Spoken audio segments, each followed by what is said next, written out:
Hola, buenas tardes, bienvenidos a lo que es la cuarta clase de Sociología de la Educación. Hoy vamos a ver lo que es, em, vamos a trabajar con lo que es la instrucción escolar de Bowles y Shintis y la reproducción em, desde Bourdieu. Eh, bueno, Primero vamos a repasar lo que es la concepción de Estado, teniendo en cuenta que el Estado va a ser institución de instituciones, en donde, en donde, en donde el conjunto, digamos, de relaciones sociales van a ser, em, van a penetrar y van a controlar el territorio, ¿sí? Van a controlar el territorio y van a hacer cumplir, va a hacer cumplir la ley de manera homogénea en todo el territorio. También tenemos que tener en cuenta el Estado como un, un- como pacto, no, perdón, como contrato social, es decir, que fue constituido por una multitud de hombres que convivieron y que pactaron uno a uno en que a uno se le daría el derecho de representarlos a todos. Bien, teniendo en cuenta que el Estado como institución de instituciones, nosotros vamos a abordar lo que es la institución escolar, ¿sí? Por eso vamos a trabajar con lo que es la instrucción escolar en América Latina, el texto de Bowles y Shintis y la reproducción desde Bourdieu y Passeron. Bien, Bowles y Shintis eran economistas estadounidenses y tienen una perspectiva crítico-reproductivista. Eh, Esto nos van a decir que el sistema educativo sirve mediante la correspondencia de las relaciones sociales con la vida económica para producir desigualdades económicas y sociales, ¿sí? Entonces acá podemos ver en las imágenes, ¿sí? Esta correspondencia eh, de las relaciones sociales con la vida económica. eh, y acá, a través de lo que es el conflicto entre capital y clase obrera, donde la imagen, donde arriba le dice vuestra avaricia está dañando la economía, echando la culpa de la clase obrera que pide un aumento en el salario mínimo. Em, este conflicto se va a hacer a través de qué? O sea, se lo puede ver a través de la meritocracia, que va a ser una posición social que se logra en base al mérito. También en la imagen podemos ver que la niñita dice, de la izquierda dice, a mí nunca nadie me regaló nada, una frase muy escuchada comúnmente en la actualidad, pero en realidad, si uno se fija, si uno se ve, va en una escalera mecánica, mientras que los de la derecha, si bien tampoco le regalaron nada, tienen más dificultad a la hora de llegar a la misma meta.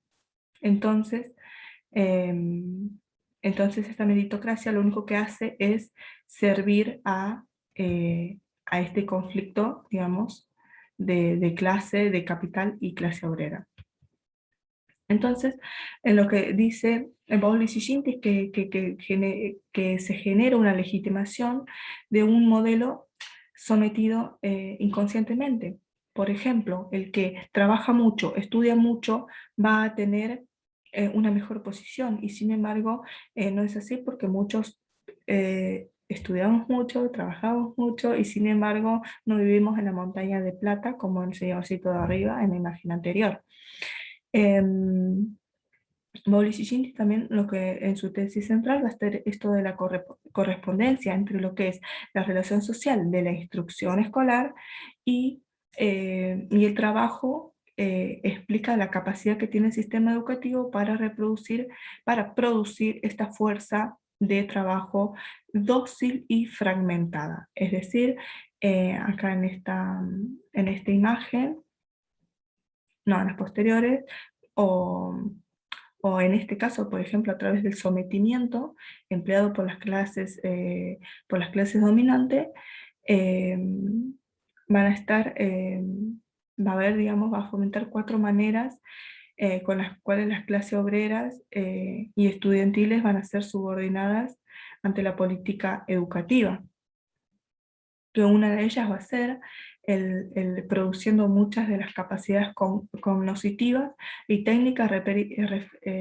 requeridas para un rendimiento escolar, para un rendimiento laboral adecuado. Entonces, en la imagen nosotros podemos ver, digamos, cómo la escuela va designando diferentes lugares, es decir, de acuerdo a ciertas capacidades cognitivas que te va desarrollando. Una escuela de arte, una escuela de oficio, una escuela de leyes. Y bueno, ahí también vemos, es decir, que vos para acceder a en determinados lugares y ciertos estudios, no siempre se puede. Entonces podemos ver cómo se puede visualizar esta imagen en la realidad. Y que bueno, muchos de ellos, ¿dónde está la cosita? Acá, muchos de ellos son desechados.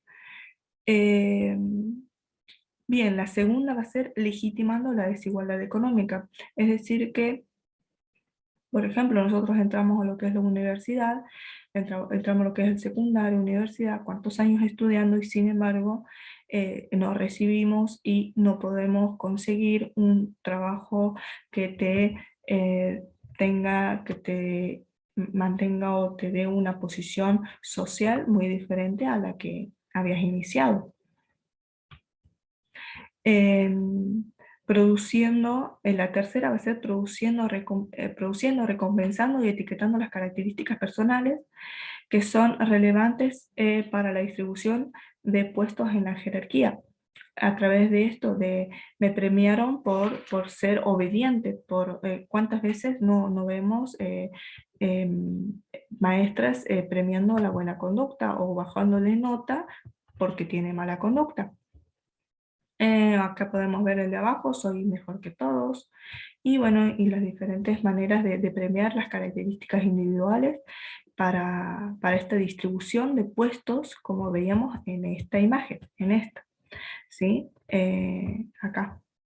O sea, a través acá es de las capacidades cognitivas, pero acá con el refuerzo también es etiquetando, digamos, las características personales. La cuarta va a ser reforzando la conciencia estratificada en la que se funda la fragmentación de las clases económicas, económicamente subordinadas. Y en conclusión, lo que va a llegar la instrucción escolar en América Latina, porque estos autores lo que van a hacer es estudiar la relación entre el capitalismo y la educación en América. Se va a llegar a la conclusión que se nos educa para producir y para aceptar nuestro lugar en la estructura social. Acá yo los invito a pensar desde las diferentes posiciones que nos, que nos traía Bourdieu, ¿sí? En las posiciones en las posiciones en los diferentes campos, que bueno, que según Bowlus y Sintis, digamos, se nos va a educar, la escuela cumple esta función de producir y nos educa para aceptar nuestro lugar en esta estructura. Bien, con Pierre Bourdieu vamos a ver lo que es la reproducción. Lo que es la reproducción, teniendo en cuenta, digamos, que Bourdieu es una perspectiva crítico no reproductivista que implica la imposición. Bien, acá Bourdieu nos va a decir que esta reproducción va a implicar una imposición de un doble arbitrario, el arbitrario cultural y el método para inculcar dicho arbitrario. Es decir, el arbitrario cultural va a ser esto. El arbitrario cultural va a ser la selección y recorte, ¿sí? Recorte de una parte de la cultura toda para ser enseñada, puesto que no se puede enseñar todo porque es algo inabarcable.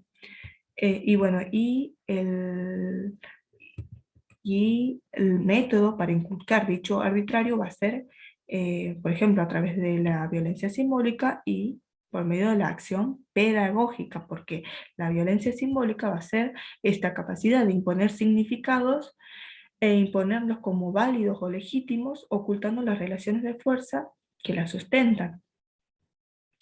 Acá en la imagen está la violencia simbólica, digamos, que sufre la mujer, pero en la parte pedagógica también se sufre violencia simbólica, puesto que nosotros tenemos ciertos significados que se nos imponen, que son legítimos y que los reproducimos.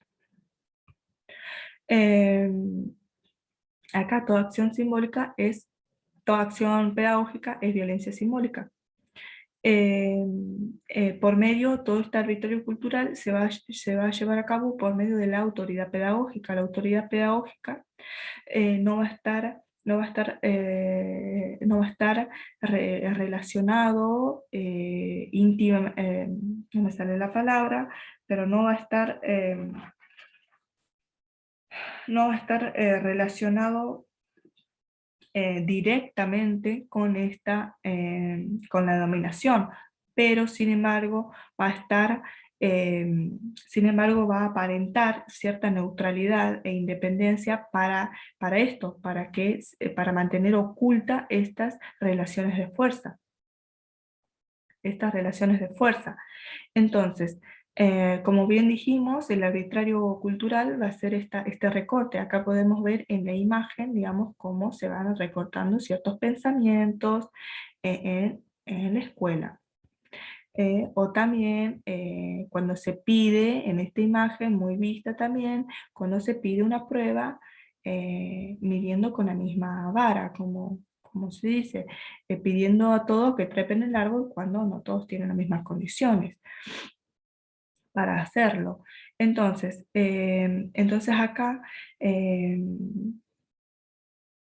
a través de esto, digamos, la clase dominante va a buscar asegurar la reproducción. Si vos no estás apto, no vas a poder.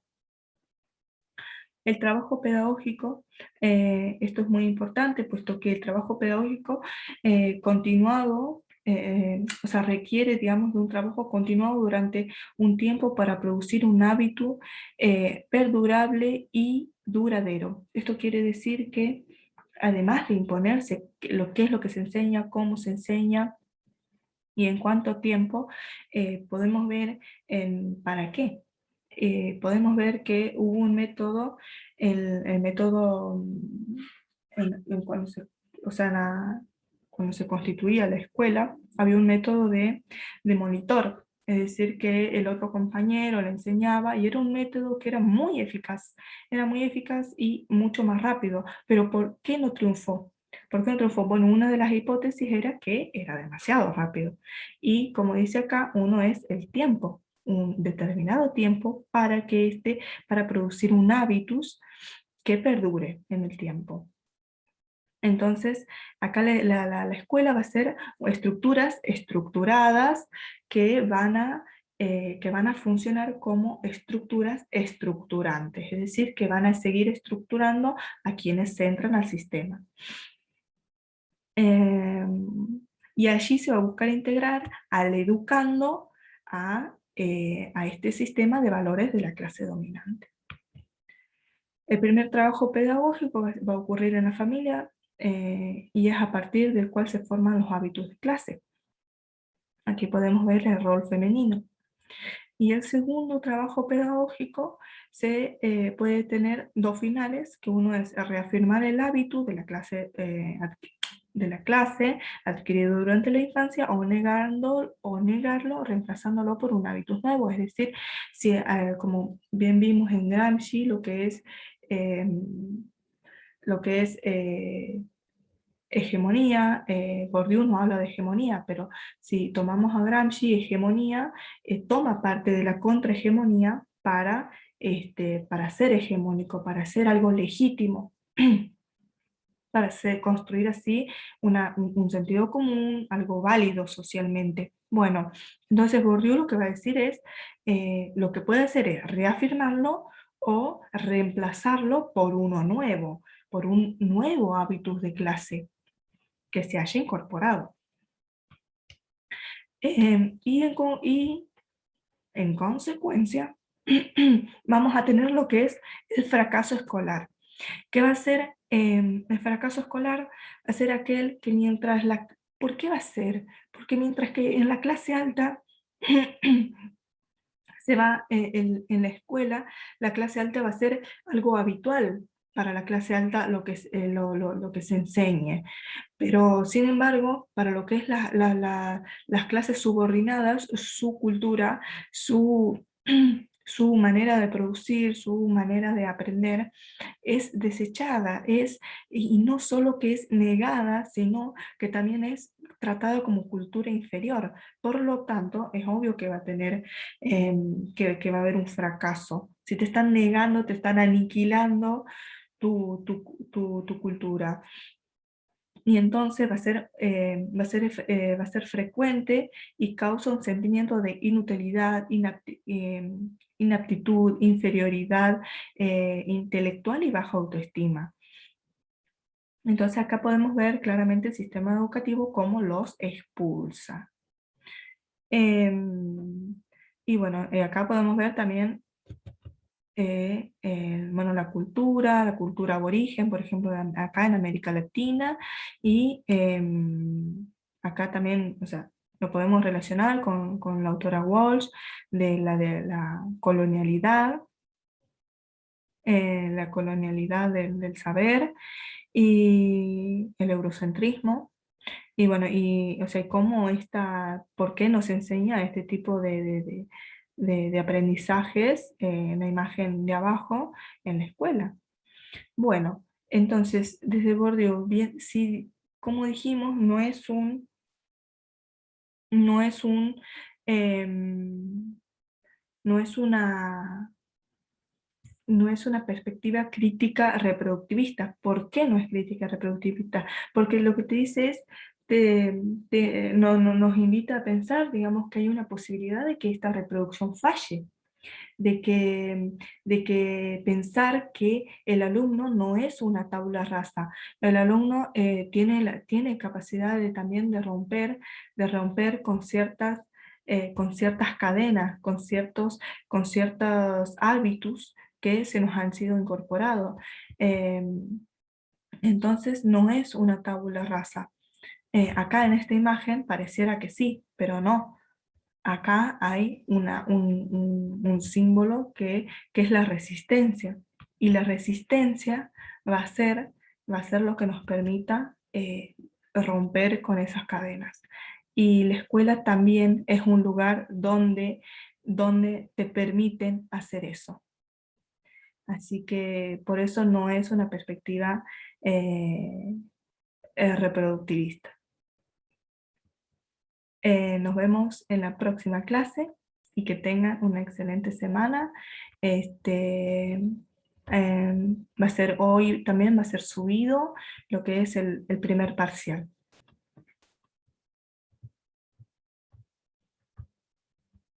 Cualquier duda o consulta, pueden comunicarse con nosotros a través del foro o